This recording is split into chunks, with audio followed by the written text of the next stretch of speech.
To many of the people in this room, the letters NUS won't mean much. But for those of us who are educated in the UK, the National Union of Students looms large. I'm here this morning to present an award to Robbie Young. Robbie was elected the NUS Vice President for Society and Citizenship when a young woman named Malia Bouatia was elected president. For the first time in its history, the head of the NUS was both a Muslim and a woman of color. This should have been a beautiful moment for gender equality and religious pluralism. But unfortunately, Malia had a vicious anti-Semitic streak. When Malia referred to her campus as a Zionist outpost, Jewish students felt attacked. Malia and her supporters dismissed their claims, but Robbie, despite not being Jewish himself, listened. Last December, he wrote an essay in Britain's Jewish News lamenting that Jewish students are being told what is and isn't anti-Semitic. They are being ignored. He compared their predicament to the way he had been ignored when he cried out against his own bullying at the hands of homophobes at his university. Malia and her allies once more turned a blind eye to anti-Semitism on campus. Robbie, ever a good legislator, ordered a study. He found that the campus environment was so toxic that 54% of Jewish students felt uncomfortable talking about the Israeli-Palestinian conflict. And then things took a turn for the weird. Al Jazeera released a documentary purporting to reveal how the UK's Jewish community controls British politics. Drawing on the worst anti-Semitic myths, Jews were cast as puppet masters, controlling the UK. Though his aim had only been to serve his peers, Robbie's name was dragged through the mud. But Robbie did not back down. He spoke out.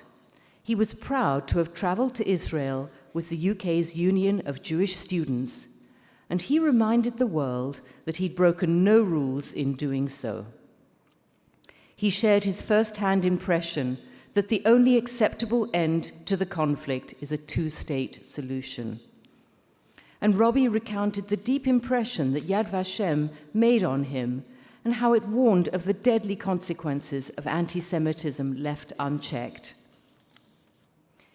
In April, Malia Bouatia ran for re-election and was defeated by a moderate candidate.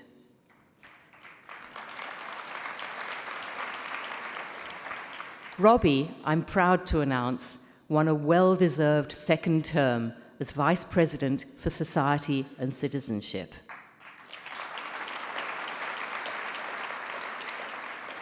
Please join me in giving a warm welcome to Robbie Young to the stage.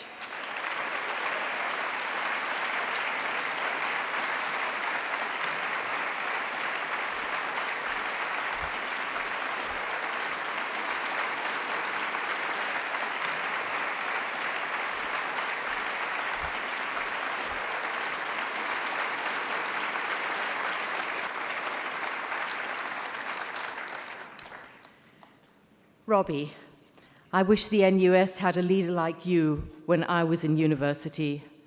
For your proud defense of Israel's right to exist and of a two-state solution, for your work in support of the UK's Jewish student community, and for being the voice that says to the Jewish community, I hear you, when it feels like all others have plugged their ears.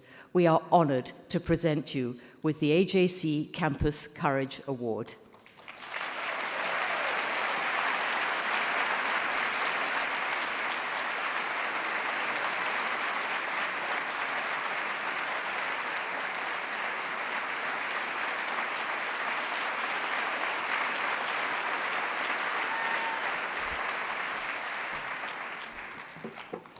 It's a great honour to be here today, and thank you very much, Candy, for those exceedingly kind words. But in truth, I haven't done anything remarkable. I simply stood up for Jewish students because they were my peers and because they were people. And it is a shame that people back home don't see how obvious that is.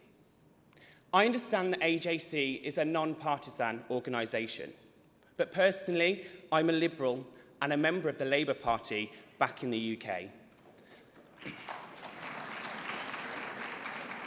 But it's because of those liberal values, not despite them, that I stand up for Jewish students.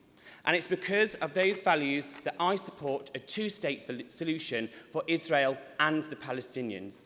And it's because of those values I will always stand up against those who seek to delegitimise the Jewish state.